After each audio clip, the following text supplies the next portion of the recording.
Okay, guys, hello and welcome once again to Commission Time. So guys, what are we going to look at today on Commission Time? Well, this is a recent commission that I've just finished, and this is a Nurgle Forgefiend. That's right guys, there he is in all his Nurgly glory. So essentially, the client sent me the Forgefiend kit.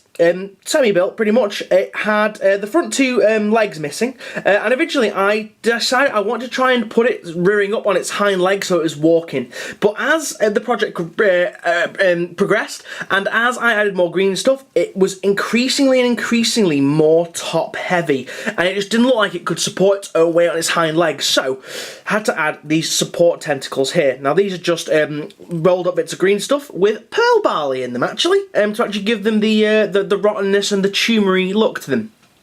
So that I did it, I took away, well I didn't take away, I sculpted over the front plates of the Forgefiend and gave it this tumory kind of lumpiness. If I zoom in a little bit, we've got a little mark of Nurgle there that's actually in there, and that's coming out of the tumours and stuff. The guns were my favourite thing to actually do, because they have scrotum cannons. Ooh, scrotums!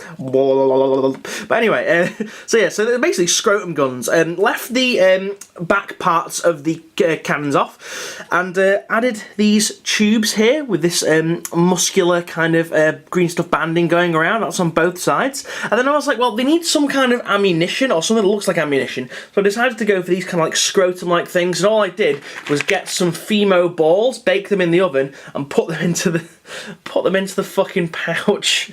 Put them into the scrotum. The fucking ball bag. And then I used the bits where the exhaust were, made some even bigger like scrotum-like things. I was actually inspired by little sacks that are on the sides of a face hugger on this, and put the tubes going in. And again, I rolled some more balls into this to make it look like the ammunition was actually being fed from these main sacks here to the ammo encapsulation bits here. The top of it, again, just added more pushers going down, clipped all the spikes off, but I wanted to mirror that kind of Forgefiend-like spike going on there, so I did the whole thing around the back. Did some little gribbly bits over the armour and things, just to show a bit of rot. The neck, I did a lot of work on the neck here, as you guys can see, and I had like lots of pustules. Now, if you've got trypophobia or whatever it is, you might want to look away now, because he's got loads of horrible pustules and circular holes in him, which looks like it could be hives of something, which is delicious and disgusting, and it actually repulses me a little bit. But yeah, so covered up one side of its face just because I wanted it to look less uniform and less kind of symmetrical, at the same time as wanting it to look symmetrical. So what I did with this, with the mouth being the way it is, I kind of used these extra plague drone arms and claws to mirror the mouth in a way, just coming out of the carapace here and out of the corners of the neck. Just because it gives like an extra nash, and it also makes it look a lot more lethal in close combat as well, because even though this is the shooty variety, it's still a hard hitter in close combat as well. The legs and stuff didn't really do that much to them, because I didn't want it to look too overly green stuffed, apart from in between the gaps here where I repositioned them. I added some pox and stuff like that.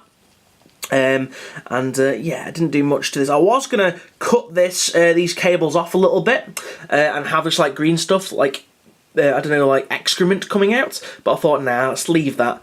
Instead I left them there just because they're fun to paint up, and the client would probably find that quite interesting to paint up there with the Macandrite type bits.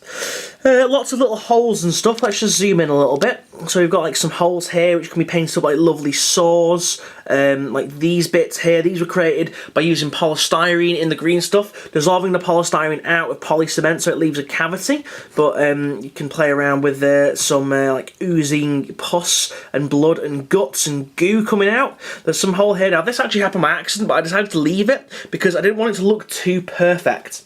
And one of the cool things about this model is it doesn't really need a base. It's freestanding because of the support tentacles. But yeah, guys, so this is another Nurgle commission I'm doing. Well, I have done. So if you would like another commission, if you would like a commission like this, lovely Nurgly gribbliness, please go check out the Facebook group, give it a like, and send me a personal message, and we'll see what we can do. But anyway, guys, thank you very much for watching. Please let me know what you think of this, and thank you for watching Commission Time, and I'll see you guys again in the next video. See you now, and goodbye.